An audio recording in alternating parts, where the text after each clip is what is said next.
वक्रतुंड महाकाय सूर्यकोटि समप्रभ निर्विघ्नं कुरु मदेव सर्वकार्येषु सर्वदा। बोलो गणपति महाराज की जय। हिंदू धर्म में माघ का महीना बहुत पवित्र माना जाता है। हिंदू पंचांग के अनुसार माघ माह के कृष्ण पक्ष की चतुर्थी तिथि को सकट चौथ व्रत रखा जाता है। सकट चौथ को लंबोदर चतुर्थी और तिलकुटा चौथ भी कहा जाता है। यह व्रत महिलाएं अपने संतान की लंबी आयु और सफल जीवन के लिए रखती हैं।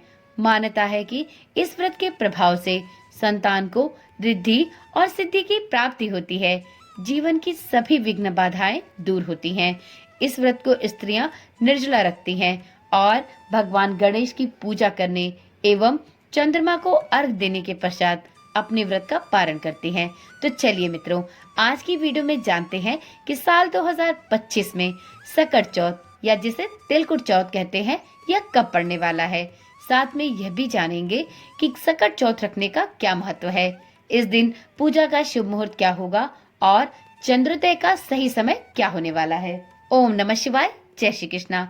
आप सभी का सनातन धर्मसार चैनल पर बहुत बहुत स्वागत है। मित्रों, साल 2024 में भालचंद्र भगवान गणेश की पूजा सकट चौथ के दिन की जाएगी। इस दिन साल का सकट चौथ व्रत 17 जनवरी 2025 दिन शुक्रवार को रखा जाएगा। अब जानते हैं सकट चौथ पर भगवान गणेश की पूजा का सबसे सही और शुभ मुहूर्त क्या होने वाला है।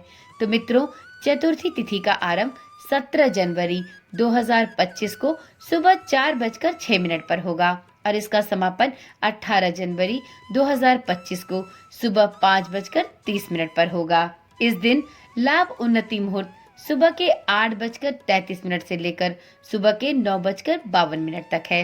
इस दिन अमृत सर्वोत्तम मुहूर्त सुबह के 9:52 से सुबह के 11:11 तक है। इस दिन शुभ उत्तम मुहूर्त दोपहर के 12:31 से लेकर दोपहर के 1:50 तक है। सकट चौथ के दिन चंद्रोदय का समय होगा रात के 9:09 तक। तो मित्रों, यदि आप भी सकट चौथ का व्रत रखते हैं तो आप 17 जनवरी 2025 को विघ्नहर्ता गणेश भगवान की पूजा अपने बच्चों के उत्तम भविष्य और उनके स्वास्थ्य लंबी आयु के लिए रख सकते हैं। और साथ में इस दिन निचला व्रत करने के साथ ही रात्रि में 9:09 पर चंद्रमा को अर्घ देने के पश्चात अपने व्रत का पारण करें। मित्रों, इस व्रत में भगवान गणेश और सकट माता की पूजा का विधान है। मान्यता है कि इस व्रत को करने से संतान को दीर्घायु की प्राप्ति होती है। साथ में संतान के जीवन से जुड़ी सभी समस्याएं भी समाप्त होती हैं। मित्रों, जिस प्रकार से पति की दीर्घायु और उनके उत्तम स्वास्थ्य की कामना हेतु महिलाएं करवा चौथ का व्रत रखती हैं, ठीक उसी प्रकार से अपने संतान की लंबी आयु और उसके उत्तम स्वास्थ्य की कामना से गणेश चौथ का व्रत रखा जाता है। यह व्रत माघ माह के कृष्ण पक्ष की चतुर्थी के दिन पड़ता है। इस दिन विघ्नहर्ता भगवान गणेश और सकट माता की पूजा पूरे विधि विधान के साथ की जानी चाहिए। इस दिन भगवान गणेश को भोग सामग्री में काले तिल के लड्डू अवश्य चढ़ाने चाहिए। ऐसी मान्यता है कि इस दिन यदि महिलाएं पूरे विधि विधान और संपूर्ण निष्ठा के साथ श्री विघ्नहर्ता भगवान गणेश की पूजा और सकट माता की पूजा करती हैं तो उनके पुत्र पर या उनकी संतान पर आने वाले सभी विघ्नों और संकटों को भगवान गणेश दूर करते हैं। सकट चौथ को तिलकुटा चौथ, माघी चौथ, सकट चौथ और वक्रतुंडी चतुर्थी के नाम से भी जाना जाता है। सकट चौथ के दिन स्नान करके उत्तर दिशा की ओर मुख करके भगवान श्री गणेश की पूजा करनी चाहिए और उनको जल भी अवश्य अर्पित करना चाहिए।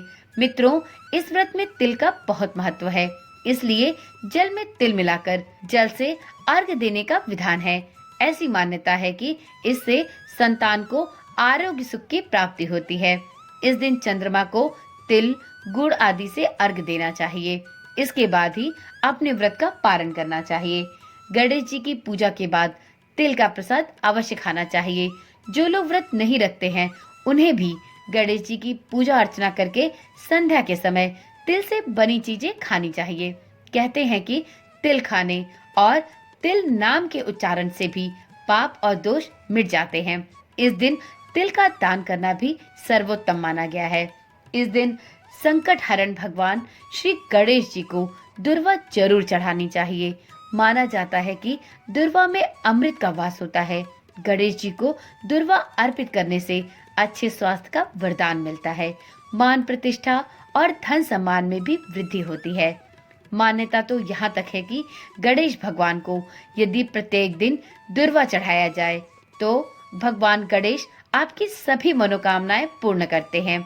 मित्रों, गणेश चौथ के दिन जब आप भगवान गणेश को दुर्वा चढ़ाएं तो इस बात का ध्यान रखें कि आप दुर्वा चढ़ाने के साथ साथ तुलसी का पत्ता भगवान गणेश को भूलकर भी ना चढ़ाएं, क्योंकि भगवान गणेश को तुलसी का पत्ता नहीं अर्पित करते। इसके पीछे मान्यता है कि तुलसी माता ने गणेश जी को श्राप दिया था। इस वजह से गणेश भगवान को दूर्वा तो अर्पित की जाती है, परंतु उनके भोग के साथ तुलसी का पत्ता नहीं रखा जाता।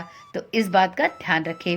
गणेश चौथ के दिन आप विघ्नहर्ता गणेश के 108 नामों के साथ साथ गणेश भगवान की व्रत कथा और साथ में गणेश भगवान की आरती करना ना भूले। तो चलिए मित्रों, आज की वीडियो यहीं पर समाप्त करते हैं।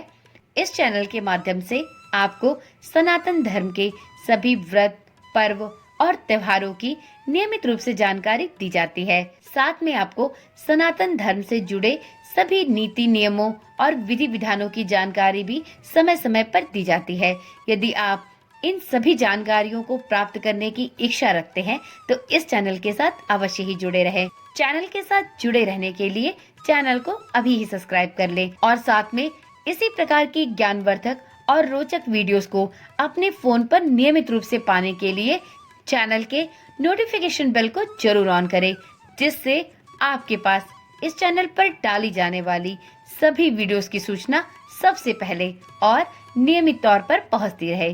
तो चलिए मित्रों, कल मिलते हैं एक ऐसी ही नई और रोचक वीडियो के साथ।